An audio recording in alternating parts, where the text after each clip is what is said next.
नमस्कार। संतोष की रिपोर्ट में हमने एक रिपोर्ट चलाई थी कामेश्वर सिंह संस्कृत विश्वविद्यालय को लेकर। बेनीपुर से जदयू के विधायक विनय जी या अजय जी कहिए, उन्होंने शिक्षा मंत्री को विश्वविद्यालय में व्याप्त अराजकता को लेकर एक पत्र लिखा था, जिस पत्र पर उच्च शिक्षा विभाग ने राजभवन को संज्ञान लेकर कार्रवाई करने को कहा। उसमें कई तरह के गंभीर आरोप, रजिस्ट्रार खुद गेस्ट हाउस में रहते हैं और चारे देते हैं, बहाली में बड़े पैमाने पर जो बहाली हुई है उसमें बहुत सारी चीज़ें की अनियमितता है, पेंशन को लेकर अनियमितता है, मतलब एक लंबी फहरिस्त शिकायत की जारी हुआ विधायक जी की तरफ से। आज विश्वविद्यालय के कुल सचिव रजिस्ट्रार ने उस पूरे मामले पर अपना पक्ष रखा है कि विधायक जी का यह पहल बहुत ही सराहनीय है और हम चाहते हैं कि इस मामले की निगरानी से जांच होनी चाहिए, क्योंकि पेंशन के भुगतान में और नियुक्ति में बड़े स्तर पर घोटाला हुआ है, बड़े स्तर पर अनियमितताएं हुई है। साथ ही एक बात और जो सामने आया है कि पेंशनर में ऐसे पेंशनर, सरकार की राशि निर्गत हो गई लेकिन पेंशनर को पेंशन नहीं मिला है। ये एक बड़ी शिकायतें हैं, क्यों ऐसा हुआ और उन सवालों का जवाब क्या है, इसको लेकर हम आपको फिर से विधायक विनय चौधरी जी का वो स्टेटमेंट जो उन्होंने टेलीफोनिक दिया है और कुल सचिव महोदय ने जो जवाब हमें दिया उनसे जो हमने सवाल किया है, जो विनय जी का सवाल था, उन सवालों पर उनका क्या जवाब है जरा सुनिए और तय करिए कि संस्कृत के नाम पर इस प्रदेश में हो क्या रहा है। संस्कृत की शिक्षा और विश्वविद्यालय में अगर शिक्षक को संस्कृत में लिखना ना आवे, संस्कृत बोलना ना आवे, तो फिर इस संस्कृत विश्वविद्यालय का मतलब क्या है? क्यों इस विश्वविद्यालय को जो एक खास दर्जा है, किस बात के लिए?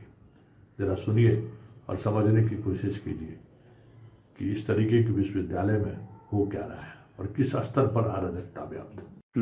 दो तीन मुद्दा बहुत महत्वपूर्ण है अपने विश्वविद्यालय को लेकर। जी जी जी। एक तो विधायक जी ने पेंशन को लेकर किया है कि पेंशन धारियों को पेंशन पैसा है और पेंशन नहीं दे पा रहे हैं। दूसरा सवाल उनका है कि जो बिहार के विश्वविद्यालय में प्रोफेसर नियुक्ति के जो आयोग हैं, उस आयोग की से नियुक्त जो लोग आपके यहाँ गए हैं उनको 18 महीने से वेतन नहीं मिल रहा है। हाँ जी जी जी। और उसके बाद पॉलिटिकल साइंस के बहुत सारे आपके यहाँ गए हैं, उनकी अभी तक पोस्टिंग नहीं हुई है। फिर कई तरह की आप अपना एचआरए भी ले रहे हैं और अतिथिगिरी में रह भी रहे हैं। इस तरीके के पत्राचार उन्होंने राजभवन से किया है। हाँ, जिसकी जानकारी हम लोगों को अभी नहीं है, राजभवन से नहीं आया है। जी जी जी। तो क्या इसको मानते हैं?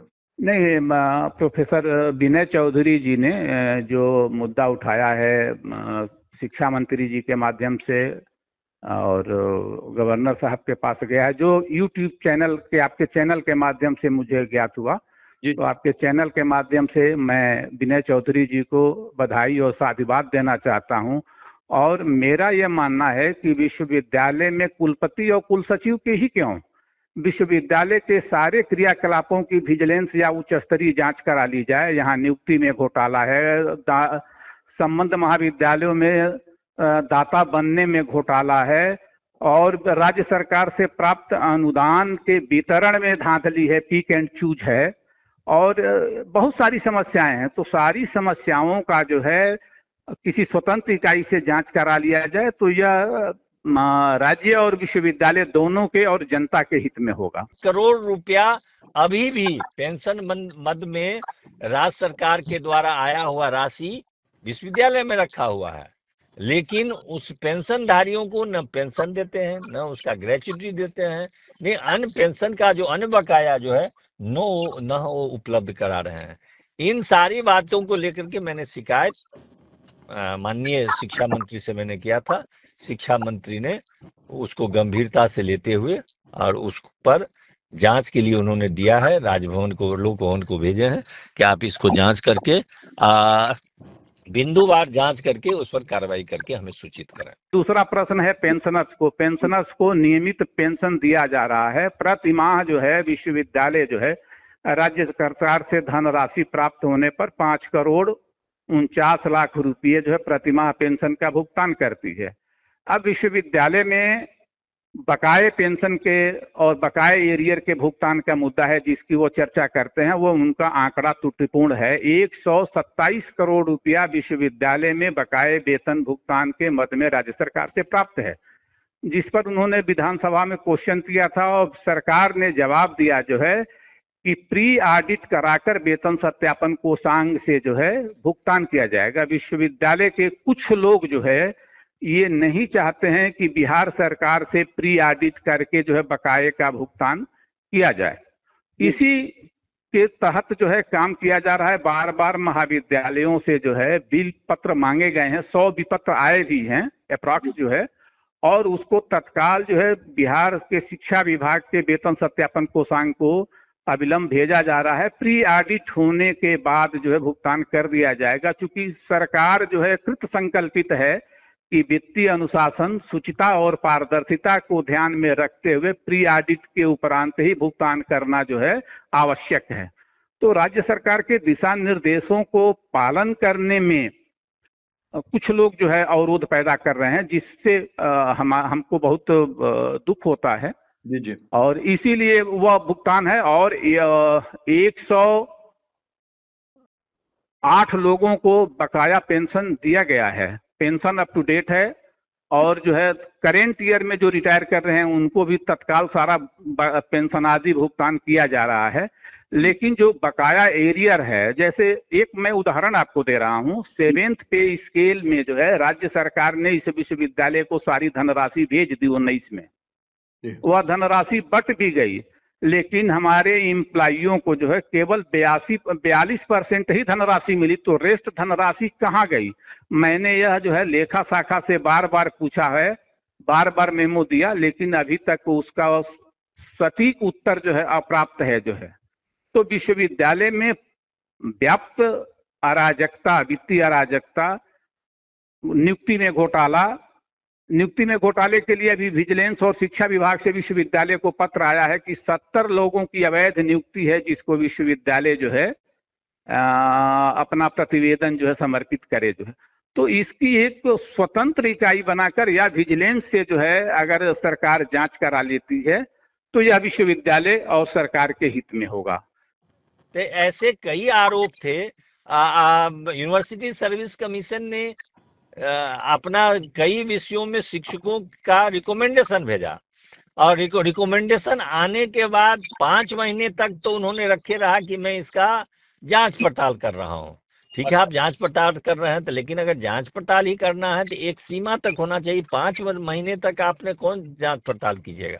चलिए, आपने जांच पड़ताल के नाम पर रोका, उसके बाद नियुक्ति महीना कर दिया और 18 महीने हो गए हैं और उनको वेतन नहीं दे रहे हैं, जबकि राज्य सरकार प्रत्येक महीना वेतन दे देते हैं।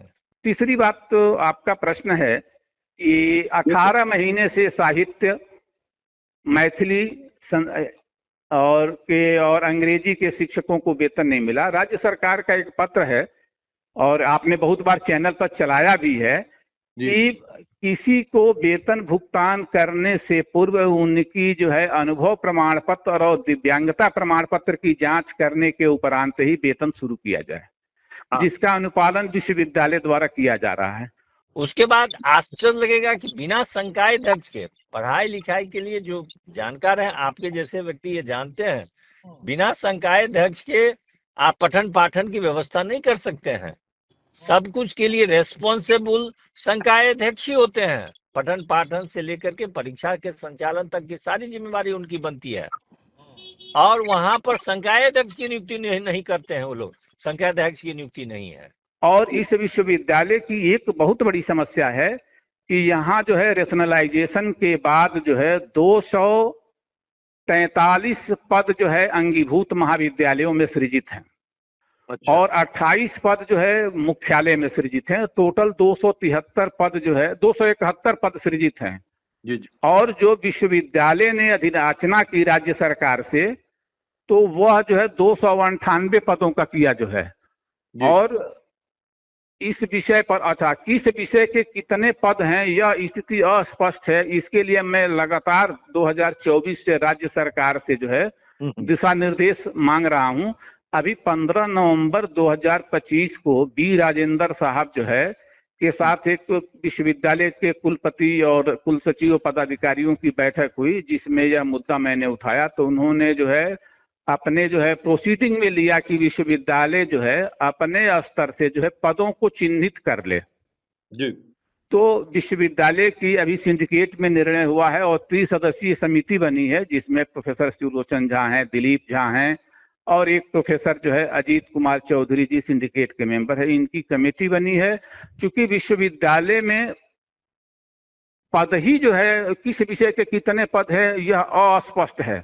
अच्छा और इसी के लिए मैंने जो है राज्यपाल महोदय से भी दिशा निर्देश मांगा है पत्र के माध्यम से कि हमको इस पर दिशा निर्देश दिया जाए कि एमए संस्कृत और पॉलिटिकल साइंस में कितने पद होंगे। जी तो उनकी नियुक्ति में जो है विलंब होने का मुख्य कारण है कि किसी विषय में पद का चिन्हित नहीं होना।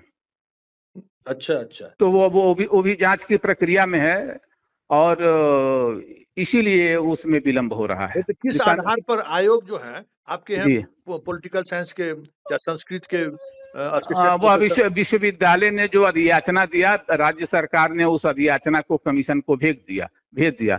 लेकिन 2012 में जी जी रेशनलाइजेशन के बाद हमारे विश्वविद्यालय में 271 पद जो है सृजित हैं जी जी प्राध्यापक के। अच्छा तो 271 पद पर ही नियुक्ति होगी ना। उसके बाद उसने राज्य सरकार ने उसमें जो है विषयवार पदों को चिन्हित नहीं किया। मूल अच्छा। समस्या यहाँ है कि नहीं किस विषय। नहीं 2012 नहीं होगा सर, आप 2012 है। 2012 है। जितेंद्र कुमार सिंह का जो है वो पत्र है। उसके बाद बिहार सरकार ने उस पत्र को जो है 2023 में लागू किया और अपने बजट में 23-24 के बजट में इस विश्वविद्यालय में 273 सृजित पदों के विरुद्ध उन्होंने बजटीय उपबंध किया। अच्छा, उससे और पहले यहाँ विश्वविद्यालय आयोग को लिख चुकी थी कि हमको इतना पॉलिटिकल साइंस और संस्कृत में इतना शिक्षक चाहिए। हाँ अच्छा अच्छा अच्छा जी। बेंच वहीं फंसी हुई। जबकि विश्वविद्यालय में किसी विषय में कितने पद हैं यह चिन्हित आज तक नहीं है। ओह ये समस्या। चलिए सर। और दूसरी समस्या ये भी है हाँ हाँ कि एक विषय है मैथिली, जहाँ इस विश्वविद्यालय में एक भी पद सृजित नहीं है और उसमें 5 नियुक्ति कर दी गई। तो मैं तो स्वयं चाहता हूं कि इसकी किसी एजेंसी से निष्पक्ष जांच करा ली जाए। चलिए सर, बहुत बहुत धन्यवाद सर। ठीक। अच्छा प्रणाम। नमस्कार नमस्कार सर, नमस्कार।